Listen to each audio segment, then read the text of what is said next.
கடலூர் மேற்கு மாவட்ட திமுக சார்பில் தமிழ்நாடு போராடும் தமிழ்நாடு வெல்லும் என்று ஒன்றிய அரசை கண்டிப்பதாக கூறி கடலூர் மாவட்டம் விருத்தாசலம் அடுத்த மங்கலம்பேட்டையில் கண்டன பொதுக்கூட்டம் நடைபெற்றது.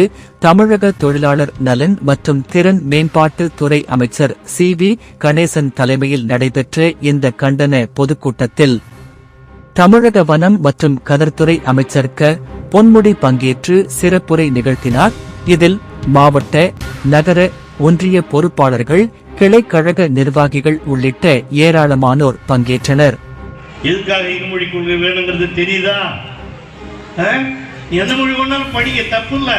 ஆனா பள்ளிக்கூடத்துல கிளாஸ்ல 3 மொழி நீ படிச்சாதான் எடுத்து போலாம் எப்படின்றது தவறு என்று சொல்வதுதான் இந்த தமிழ்நாட்டினுடைய தமிழக முதலமைச்சர் தளபதி அவர்களுடைய நோக்கம். அவன் என்ன பண்ணான், அந்த 3 மொழி படிக்காததுனால நமக்கு ஒன்றிய அரசாங்கம் கொடுக்க வேண்டிய கல்வி நிதியை கூட நிறுத்திட்டான். அப்பதான் முதலமைச்சர் சொன்னாரு, நீ கல்வியை நிறுத்தினாலும் பரவாயில்லடா. இங்க கணேசன் நடந்த இந்த கூட்டத்தில் தான் சொன்னார், நீ 2000 கோடி கொடுக்கறது நிறுத்த மட்டும் இல்ல 10,000 கோடியே கொடுக்க மாட்டான்னு சொன்னாலும் நாங்கள் இருமொழி கொள்கையை விட்டு தர மாட்டோம் என்று சொன்னவர் தளபதி. அந்த அடிப்படையில் தான் நம்ம இந்த கூட்டத்தையே நடத்திட்டு இருக்கிறோம். ஏன்னா ரொம்ப பேருக்கு இப்போ புரியல. என்ன சொல்றான், ஹிந்தி படிச்சா வேலை கிடைக்கும் இல்லைங்க. ஹிந்தி படிச்சவன் பூரா வடநாட்டில் எல்லாம் வேலையில் இருக்கிறான்னா என்ன பண்றான்?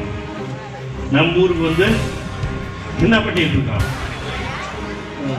இந்த பையன் சொல்றான் பாருங்க.